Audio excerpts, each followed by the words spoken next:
America की ओर से Hamas और इसराइल के बीच 60 दिनों के सीज फायर का प्लान तैयार किया गया है। इस प्लान पर इसराइल के प्रधानमंत्री बेंजामिन नेतन्याहू ने भी अब सहमति जता दी। उनका कहना है कि वह इस समझौते को लेकर विचार कर रहे हैं। इस समझौते के तहत 60 दिनों तक सीज फायर रहेगा। इस दौरान इसराइल की ओर से गाजा को जाने वाली मदद को रोका नहीं जाएगा। इसके अलावा हमास की ओर से भी उन 28 इसराइली बंधकों को भी रिहा किया जाएगा जो उसकी कैद में है। इनमें से कई लोगों की मौत हो चुकी है। वहीं इसराइल भी 125 फिलिस्तीनी बंधकों को रिहा करेगा। यहां तक कि 180 बंधक ऐसे भी हैं जिनकी मौत हो चुकी है। इन मृतकों के शवों को भी इसराइल की तरफ से हमास को दिया जाएगा। सीज फायर के इस प्लान पर अमेरिकी राष्ट्रपति डोनाल्ड ट्रंप के अलावा मध्यस्थ देशों मिस्र और कतर की भी सहमति है। व्हाइट हाउस ने भी गुरुवार को कहा कि इसराइल ने सीज फायर पर सहमति जता दी। वहीं हमास का कहना है कि हम अभी सीज फायर प्रस्ताव पर विचार कर रहे हैं। हमारा निर्णय शुक्रवार या फिर शनिवार तक सबके सामने होगा। माना जा रहा है कि हमास भी इसके लिए राजी होगा, क्योंकि सीज फायर न होने पर गाजा के लिए पहुंचने वाली मदद को भी इसराइल रोके रहेगा। ऐसी स्थिति में हमास नहीं चाहेगा कि सीज फायर न हो। दरअसल गाजा में शांति को लेकर यूरोपीय देश भी दबाव बना रहे हैं। ब्रिटेन समेत कई देशों ने इसराइल के खिलाफ पिछले दिनों प्रस्ताव भी पारित किया था। इसके अलावा 31 देशों के राजनयिक भी गाजा गए थे और इसी दौरान इसराइल की तरफ से फायरिंग की गई थी। इस बीच इसराइल के विरोध में एक्टिविस्ट ग्रेटा थनबर्ग भी रविवार को गाजा पहुंच रही हैं। वह एक मानवीय सहायता वाले जहाज से जाएंगी। एक फ्रेंच फिलिस्तीनी सांसद ने इस बात की जानकारी दी। उनके इस दौरे का प्लान फ्रीडम फोर्टिला ने बनाया है, जो गाजा के लोगों को मदद के लिए चल रहे संगठनों का एक गठबंधन है। एक यूरोपीय सांसद रीमा हसन भी इस यात्रा में शामिल रहेंगी। दरअसल इसराइल और अमेरिका के ऊपर गाजा को लेकर इसलिए भी दबाव है क्योंकि जर्मनी, फ्रांस, यूके समेत कई यूरोपीय देश लगातार मांग कर रहे हैं कि गाजा में हमले रोके जाएं। इसके अलावा तुर्की समेत कई मुस्लिम देश भी ऐसी ही मांग कर रहे हैं। हालांकि इस्राएली नेतृत्व ने पहले ही साफ कर दिया कि उसका उद्देश्य गाजा पट्टी पर कंट्रोल करना और हमास को या तो खत्म करना या निहत्था करना या फिर गाजा से भगाना है। इसके साथ ही वो 7 अक्टूबर 2023 के हमले के दौरान पकड़े गए अभी बचे हुए 58 बंधकों की वापसी सुनिश्चित करना चाहता है। बता दें कि हमास के हमले में 1200 से ज्यादा इसराइली मारे गए थे और 251 लोगों को हमास ने बंधक बना लिया था। इसके जवाब में इसराइल की तरफ से चलाए गए अभियान में अब तक 54,000 से ज्यादा फिलिस्तीनियों की मौत हो चुकी है, जिसमें गाजा के स्वास्थ्य मंत्रालय के अनुसार नागरिक और लड़ाके दोनों शामिल हैं। इनमें सबसे ज्यादा बताया जाता है कि फिलिस्तीनी महिलाएं और बच्चे शामिल हैं। इस मामले को लेकर लगातार अमेरिका की तरफ से इसराइल पर दबाव बनाया जा रहा था। कहा जा रहा था कि अमेरिका अब खुद नहीं चाहता कि यह जंग लंबी खींचे। फिलहाल कहा जा रहा है कि अब सीज फायर हो सकता है और अगर सीज फायर होता है तो यह गाजा और वहां के निवासियों के लिए सबसे अच्छी खबर होगी। कम से कम अब 24 घंटे बम धमाके उन्हें सुनने को नहीं मिलेंगे और यह अगर सिलसिला 60 दिन या फिर उससे जाए तो यह वहां के लिए एक और चैन की सांस लेने वाली बात हो सकेगी। इस रिपोर्ट पर आपकी क्या प्रतिक्रिया है, कमेंट बॉक्स में लिखिए।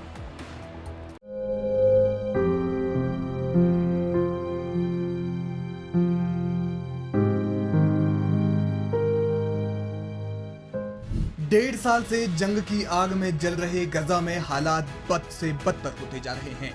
भूखमरी, मेडिकल सुविधाएं और रोजमर्रा की जरूरतों के लिए लोगों को जिद्दोजहद करनी पड़ रही है और इससे पूरी दुनिया चिंतित है। 2 मार्च 2025 को गजा में मानवीय सहायता को पूरी तरह से इसराइल ने बंद कर दिया था और फिलिस्तीनियों को एक तरह से मरने के लिए छोड़ दिया था। लेकिन दुनिया भर के देशों के दबाव के कारण हाल ही में GHF यानी गजा ह्यूमैनिटेरियन फाउंडेशन के माध्यम से भोजन सामग्री बांटना शुरू किया गया।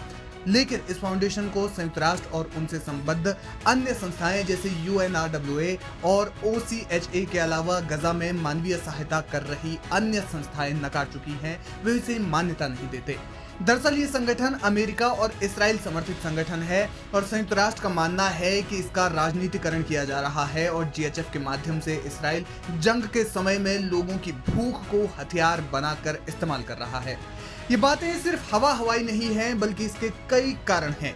गजा में मानवीय सहायता पहुंचा रही संस्थाओं का मानना है कि GHF जिस तरीके से काम कर रहा है वो मानवता के सख्त खिलाफ है और वे भूख को हथियार बनाकर इस्तेमाल कर रहे हैं।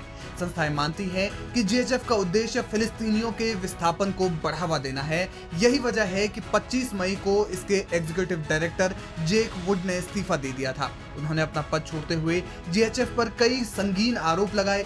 जेक वुड ने कहा कि जीएचएफ का सहायता वितरण कार्यक्रम मानवीय सिद्धांतों, मानवता, तटस्थता, निष्पक्षता और स्वतंत्रता का पालन करने में सक्षम नहीं है, जिन्हें मैं त्यागने को तैयार नहीं हूं।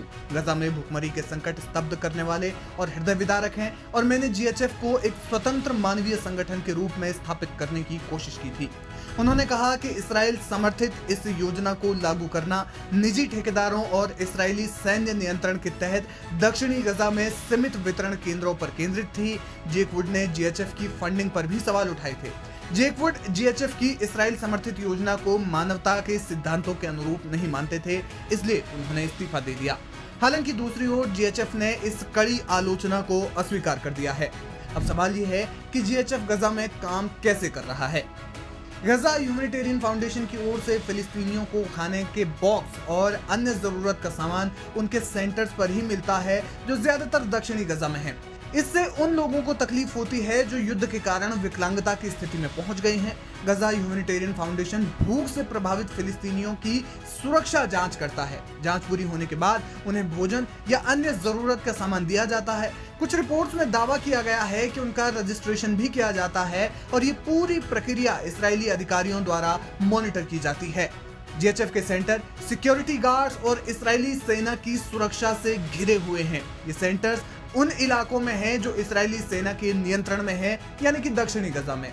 इसलिए भी ऐसा कहा जा रहा है कि फाउंडेशन विस्थापन को बढ़ावा दे रहा है, क्योंकि युद्ध प्रभावित लोगों को खाने और दूसरी जरूरत का सामान लेने के लिए दक्षिणी गजा में इनके सेंटरों पर आना पड़ता है, जो गजावासियों को लेकर इस्राएल और अमेरिकी नीतियों का एक हिस्सा है। इसके अलावा मानवीय सहायता इस्राएल के माध्यम से प्रवेश करती है, जिसका काम ये सुनिश्चित करना है कि कोई भी सामान हमास के हाथों में न जाने पाए। यही कारण है कि संयुक्त राष्ट्र जीएचएफ का समर्थन नहीं करता और न ही इसे मान्यता देता है। जानकार मानते हैं कि इस्राएल और अमेरिका पर इस समय कई देशों का दबाव है और इसलिए वो गजा में इतना भोजन पहुंचा रहे हैं कि वहां अकाल की स्थिति न आ जाए। लेकिन विशेषज्ञ ये भी मानते हैं कि ये बेहद चिंताजनक है कि इस्राएल भूख को हथियार की तरह इस्तेमाल कर रहा है।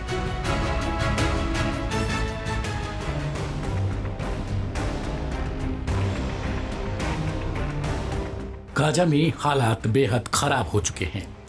इस्राएली सैनिकों पर लगातार अत्याचार के आरोप लग रहे हैं। इसी बीच इस्राएली फोर्सेस पर नया आरोप लगा है कि आईडीएफ आम लोगों को शील्ड के तौर पर इस्तेमाल कर रही है।